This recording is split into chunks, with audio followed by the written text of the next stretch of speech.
Staff selection commission ने जब combined Hindi translators examination 2025 का नोटिस निकाला तो उस टाइम पे इन्होंने बता दिया था कि टोटल जो वैकेंसीज हैं टेंटेटिव वो 437 है, मतलब लगभग आप मान सकते हो कि 450 के आसपास हैं।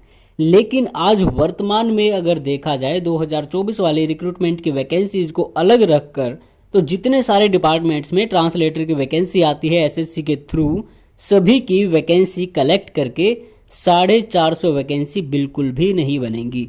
तो अब यहाँ पे सोचने वाली बात ये थी कि भैया इतनी ज़्यादा वैकेंसी कैसे हुई, तो नो डाउट सीआरपीएफ को उसका श्रेय जाता है।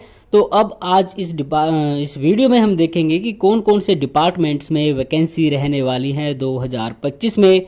तो यहाँ पे अब हम आगे बढ़ते हैं और आगे आपको दिखाते हैं कुछ इन्फॉर्मेशन जो हमने कलेक्ट की है। तो नंबर 1 पे ही आ जाता है आपका सीआरपीएफ। देखो इनकी सैंक्शन स्ट्रेंथ जो है वो 312 है। कई साल से इन्होंने रिक्रूटमेंट रूल्स बनाए और उनको मॉडिफाई किया, उनमें चेंजेस कुछ किए, इन्होंने रिवाइज उनको किया। तो फाइनली इन्होंने 2025 वाले रिक्रूटमेंट में अपनी सारी की सारी वैकेंसीज दे दी हैं। एक नोटिस भी वायरल हुआ था जिस पर हमने वीडियो बनाई थी कि 312 वैकेंसीज जो कि सैंक्शन है सीआरपीएफ में, तो 312 की 312 वैकेंसी इन्होंने एडवर्टीज कर दी है 2025 रिक्रूटमेंट के लिए। तो 312 वैकेंसीज तो यहाँ पर हो चुकी हैं। आगे फिर जो सबसे ज़्यादा वैकेंसीज लेके आ रहा है वो डिपार्टमेंट आपका हो सकता है कैग। तो हो सकता क्यों हमने यहाँ पे प्रयोग किया है, क्योंकि कैग में वर्तमान में 67 वैकेंसीज है, 12 वैकेंसी 2024 की अलग रखने के बाद।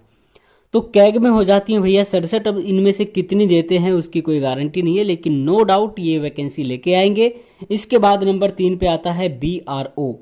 बीआरओ ने 2024 में 29 वैकेंसी दी थी, लेकिन इनके पास आज के टाइम में टोटल जो वैकेंसीज की संख्या है वो है 31। तो 31 हो सकता है कि 2025 वाले रिक्रूटमेंट में सारी दे दें, नहीं तो 29 तो आपकी रहने ही वाली हैं।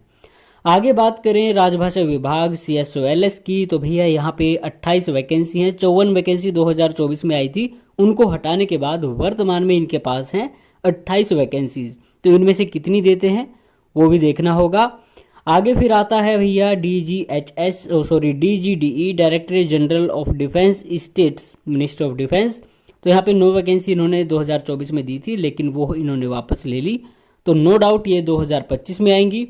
ऐसे ही मिनिस्ट्री ऑफ पावर है, यहाँ पे 4 वैकेंसी हैं। और भैया आपका ASI है, आज ही उसका RTI रिप्लाई भी आया था। तो इनकी वैकेंसी जो कैंसिल कर दी थी एसएससी ने, जो भी इनके रीज़न रहे होंगे, तो नो डाउट 2025 में फिर से 2 वैकेंसी लेके आने वाला है। आगे फिर CVC है भैया, इन्होंने 2 वैकेंसी 2 साल हो चुके हैं देते हुए, लेकिन वे फिर से वापस हो जाती है। रिसेंटली एक नोटिस आया था CVC का, डेप्यूटेशन बेसिस पे इन्होंने ट्रांसलेटर की जो वैकेंसीज है उनको भरने का फैसला किया है, क्योंकि भैया काम तो करना पड़ेगा। तो जब तक 2025 वाले रिक्रूटमेंट के एग्ज़ाम होते हैं, भर्ती पूरी होती है, सिलेक्टेड कैंडिडेट आते हैं इनके पास, तो तब तक ये डेप्यूटेशन पे काम चलाएंगे। नो डाउट इस हिसाब से लगता है कि इनको बहुत बहुत ज़रूरत है। तो 2025 में फिर से CVC अपनी 2 वैकेंसी लेके आएगा। आगे बात करें डिपार्टमेंट ऑफ कंज्यूमर अफेयर्स, तो भैया यहाँ पे भी 2 वैकेंसी आने वाली है। उसके बाद ministry of ports, shipping and waterways, यहाँ पे भी 2 वैकेंसी हैं। फिर आपका डिपार्टमेंट ऑफ फिशरीज 1 वैकेंसी लेके आता है, और ministry of information and broadcasting 1 vacancy यहाँ पर है। ग्रैंड टोटल अगर हम देखें तो अभी हमारे पास जो इन्फॉर्मेशन है उसके हिसाब से 461 वैकेंसीज केवल और केवल 12 डिपार्टमेंट्स में है। तो डिपार्टमेंट की संख्या कुछ 15 के आसपास रहने वाली है 2025 वाली रिक्रूटमेंट में।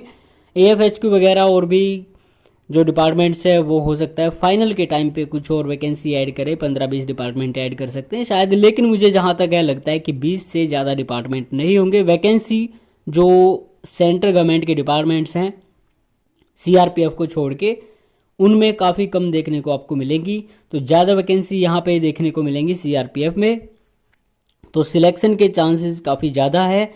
तो यहाँ पे 461 वैकेंसी है, इनमें से आपको दे दी है इन्होंने 437 वैकेंसी।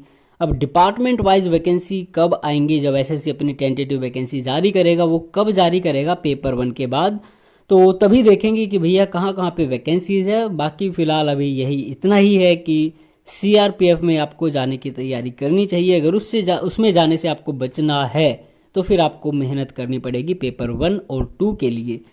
तो सीधी सी बात यही है कि सीआरपीएफ की कट ऑफ फाइनल जो रहेगी वो काफ़ी कम जाएगी, नो डाउट सभी डिपार्टमेंट से बहुत कम जाने वाली है, क्योंकि सीआरपीएफ किसी की भी प्रायोरिटी या प्रेफरेंस नहीं है।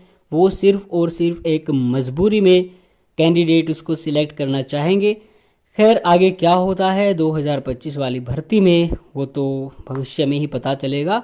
तब तक अगर इनसे रिलेटेड कोई और इन्फॉर्मेशन मिलती है तो हमसे जुड़े रहिए, आपके साथ वो सारी चीज़ें शेयर ज़रूर की जाएंगी।